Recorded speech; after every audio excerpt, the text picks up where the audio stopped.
How's it going? Boy, that weekend felt short, didn't it? Am I right? Uh-huh. Good Lord. I don't want to go to work. Well, I mean, I don't go to work. I mean, this is work. I mean, it's not that bad. I'm not complaining. Figuratively speaking, I don't mentally want to get in the game. I kind of want to just go back to bed, like I did last week. It's kind of a reoccurring theme. Are you seeing a pattern? Because I am. If you have a question, feel free to leave them down below in the comments or over on my Ask FM account. First question. In your demos, sometimes I hear ambience and time-based effects. Is it from a music program and you edit it, or are you using pedals? If so, what are some of your favorite reverbs and delay pedals from a studio engineering standpoint? Good ear, sir. Yes, if I want to, depending on the song, if things get a little layered and I want a lead, melody, octave thing to pop out a little bit, I am a huge fan of using time-based effects, delay, reverb, sometimes chorus, phase even. In the box within Logic, I will usually do it in post about 75% of the time. I'm a big fan of the Valhalla plugins. The Valhalla stuff is very, very high quality and very inexpensive, and they sound really, really wonderful. Also use Waves H Delay and the built-in Logic Delay Designer plugin as well. And typically what I'll do is I'll have the bus, the lead going to the bus, you know, I'll have the left and right octave, for example, going to the bus, and I'll have a send going to just a delay bus, just to add it a little bit underneath. Now, if I'm using effects pedals, I'm a huge fan of the Line 6 DL4, which you can kind of see in frame right there. I also use an MXR carbon copy heavily, and MXR Phase 90. Mine is a custom shop, hand-wired Phase 90, that I actually learned about from Billy Corgan. I read once that on Siamese Dream for the Smashing Pumpkins record back in the day, they would turn a Phase 90 on its slowest setting and use that to make a lead pop, and you just get the slow churning color, and it works really, really well. So actually I've been using that a lot lately. When you don't hear a time-based effect, but you can hear something kind of pop, that's the Phase 90, and it's awesome for that. So yeah, you know, play around with it. I'm a huge fan of the sending. Don't put the time-based effect directly on the track. Do it in parallel with another bus, and you'll be good to go. Do you find different guitars bring you different inspiration? You know, for a long time, no, because I only had one guitar. But I did find a lot of inspiration from that particular guitar.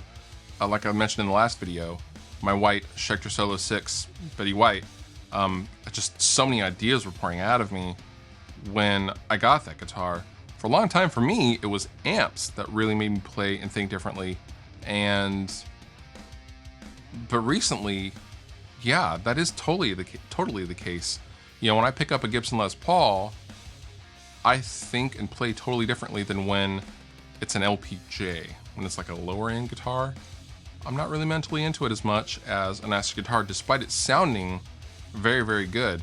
When I first got my first 77 RD Standard, I knew I liked it, but there's that familiarity that only comes with time, so I just forced myself to keep playing it, and eventually, mentally, you click on and you bond with a guitar, and I think that's really what it is. It's a matter of when you pick up a guitar, if it's a new, unfamiliar guitar, I don't care what it is, you're not going to instantly have ideas pour out of you in most cases.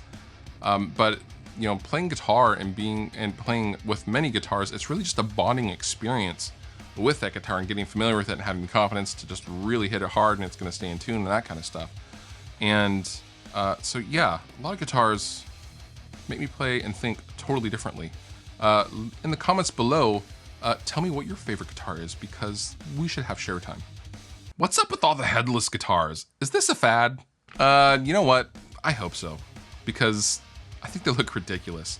But kudos to Kiesel's marketing department, because everyone seems to want a Kiesel all of a sudden, which is kind of strange for me, because in the 90s, Carvin was like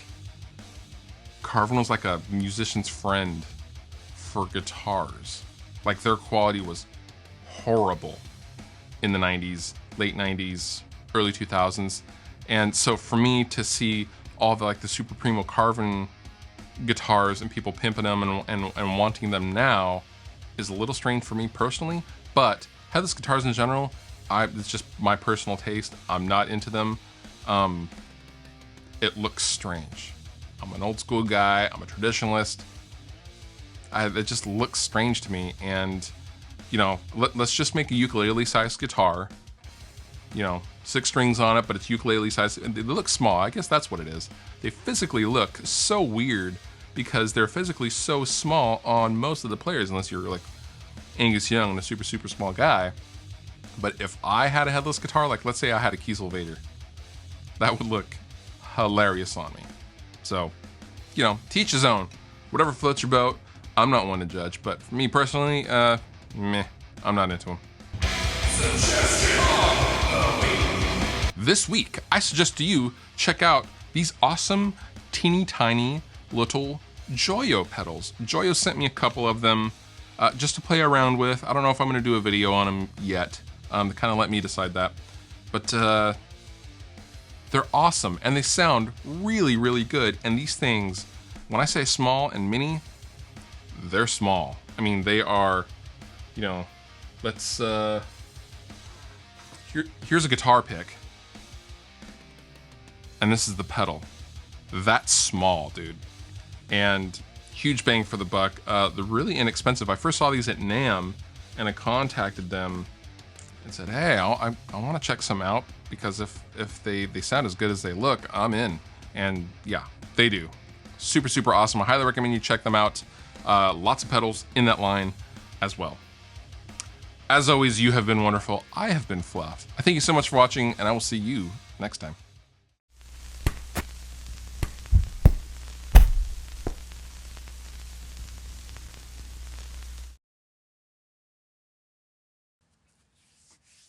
Oh, it's really early in the morning.